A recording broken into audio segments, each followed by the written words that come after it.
తెలుగు వారి number 1 choice Telugu matrimony. Jubilee hills BRS అభ్యర్థి మాగంటి సునీత మీడియాతో మాట్లాడుతున్నారు. లైవ్ లో చూద్దాం. నేను సవేరాలో ఒక బూత్ లోకి వెళ్తే 271 లో నవీన్ యాదవ్ బావమరిది వెంకట యాదవ్ కూడా ఉన్నారు. నన్ను చూసి ఎమ్మట బయటికి పరిగెత్తుకొని వెళ్ళిపోయారు. అంటే ఎప్పటి నుంచి 30 మంది నేను ఎటు వెళ్తే అటు నాకు కాపలా పెట్టారు. ఇద్దరు ముగ్గురిని ఎటు వెళ్ళినా ఒక 100 మంది దాకా నా వెనకమాల వస్తున్నారు. ఎటు వెళ్ళినా అంటే ఒక మహిళని ఇట్లా హింసిస్తారా? అంటే ఒక మహిళను తిరగనివరా? ఒక మహిళ ఇట్లా ఉండకూడదా? ఇంత అరాచకమా? ఇంత అన్యాయంగా చేస్తారా? బోరుబండలో కొట్టారు, టేబుల్ అయినవలేదు, కుర్చీలు ఇసిరేశారు. రౌడీ షీటర్ వచ్చాడు బయటికి. ఒక రౌడీ షీటర్ని ఆంబోతులా వదిలేసి మీదకి రచ్చ చేసి వాడిని వెనక తీయకోకుండా కార్యకర్తలు ఏంటిది అని అడిగితే ఎఫ్ఐఆర్ బుక్ చేసి లోపల పడేస్తాను నోరెత్తితే అని అంటున్నారు పోలీసులు. నేను అక్కడికి ఎంటర్ వెళ్ళంగానే 20 మంది పోలీసులు వెళ్ళిపోయారు. ఎక్కడ వాళ్ళు అక్కడ. ఒక మహిళ వచ్చినప్పుడు ఉండాలా అండగా? వెళ్ళిపోతారు ఏటాళ్ళు అటు పారిపోయి. ఇంత దొంగల్లాగా ఎందుకు చెప్పండి? పోలీస్ సోదరులకు ఒకటే చెప్తున్నా, నేను జెన్యూన్గా ఉండండి. ఒక మహిళకి సపోర్ట్ చేయమని నేను అడగట్లేదు. ఎవరి పని వాళ్ళని చేసుకునివ్వండి. అంత భయపడాల్సిన అవసరం ఏముంది? ఒకళ్ళ కింద పని చేయట్లేదు కదా మనం. అంత భయపడి నన్ను భయపెట్టాల్సిన అవసరం ఏముంది?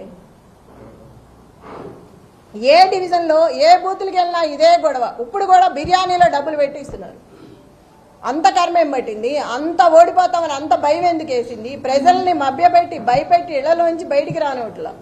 ప్రజలకు ఒకటే విజ్ఞప్తి చేసుకుంటున్నా, నేను ఎవ్వరూ కూడా భయపడుకోకుండా బయటకు వచ్చి ఇంకా 4 గంటల టైం ఉంది. దయచేసి ఓటు వినియోగించుకొని ఓటు వేసి మీరు రౌడీజాన్ని అరికట్టి రేపు ఇలాంటిది లేకుండా ఉండాలంటే ప్రతి ఒక్కళ్ళు బయటకు వచ్చి ఓటు వేయాలి. ఇంతకుముందు అధికారంలో ఉన్న బీఆర్ఎస్ పార్టీ ఇలాంటి ఎలక్షన్స్ చాలా చేసింది, కానీ ఎప్పుడు చేయలేదు. నేను చూసినంతలో ఎప్పుడూ జరగలేదు. ఫస్ట్ టైం నేను చూడటం.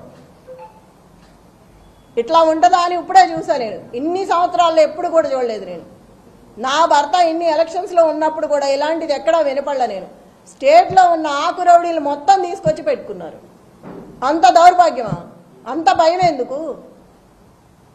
అంత భయపెట్టాల్సిన అవసరం ఏముంది? దయచేసి మళ్ళీ చెప్తున్నా, ఓటు హక్కు వినియోగించుకోండి బయటకు వచ్చి. ఇట్లాగే ఉంటే మళ్ళీ రేపు ఈ గోండా రాజ్యమే ఉంటుంది. మీరు కనుక పార్టీని గెలిపించుకుంటే రేపు మీకు అండగా ఉంటుంది. ఇప్పుడు ఏం జరిగినా నేను చూసుకుంటాను. ప్రజలందరినీ మీకు అండగా ఉంటా, మీ వెనకమాల నిలబడతా, పార్టీ అండగా ఉంటుంది. ఏదైనా సరే 13వ తారీఖు వరకు ఎంత ఇబ్బంది అయినా పెట్టండి, ఎంతైనా భయపెట్టండి, కానీ 14వ తారీఖు తర్వాత మాత్రం మాదే.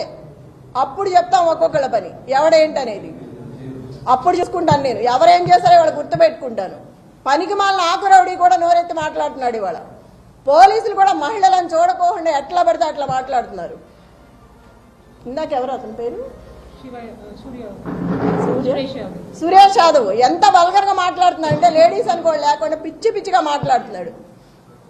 ఎన్నికల కమిషనర్కి నేను ఒక్కటే విజ్ఞప్తి చేసుకుంటున్నాను. ఒక మహిళగా మిమ్మల్ని అడుగుతున్నా, నేను ఎంత చేస్తుంటే కూడా మీరు చూస్తూ కూడా ఊరుకున్నారు. ఒక మహిళని ఇట్లా చేస్తుంటే మీకు ఇప్పటికే తెలుసుంటాయి అన్నీ. నేను దయచేసి మిమ్మల్ని అడుగుతున్నాను, ఒక కోరుతున్నాను. మీరు బయటకు వచ్చి జరిగేదేదో చూసి ఏది కరెక్ట్గా ఉందో వాళ్ళకి చెప్పి అట్లా చేయించండి.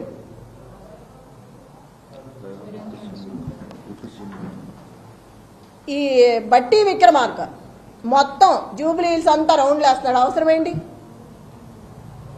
ఎమ్మెల్యే ఎవరు పేరిందా కూర్చొని ఉన్నాడు టేబుల్ దగ్గర? ఐలయ్య. అతనికి ఏం పని టేబుల్ దగ్గర? చిటీలు ఇవ్వడం అవన్నీ అతనికి ఏం అవసరం? అసలుకి వీళ్ళందరూ రావాల్సిన అవసరం ఏంటి? విప్పులు కానీ ఎమ్మెల్యేలు కానీ మినిస్టర్లు కానీ వీళ్ళందరూ రాత్రి నుంచే తిరుగుతున్నారు. అవసరం ఏంటి జూబ్లీ హిల్స్లో వీళ్ళకి? లోకల్ నాన్ లోకల్ మాట్లాడుతున్నారు. మరి రజియా ఇంటికి వెళ్ళి బోరుబండ్లో సైట్ 3లో ఆ అమ్మాయి కూర్చుందని గట్టిగా మాట్లాడుతుందని ఇంటికి వెళ్ళి గొడవ చేశారు రౌడీల్లాగా పోలీసులు. తెలుగు వారి నంబర్ 1 చాయిస్ తెలుగు మ్యాట్రిమోనీ.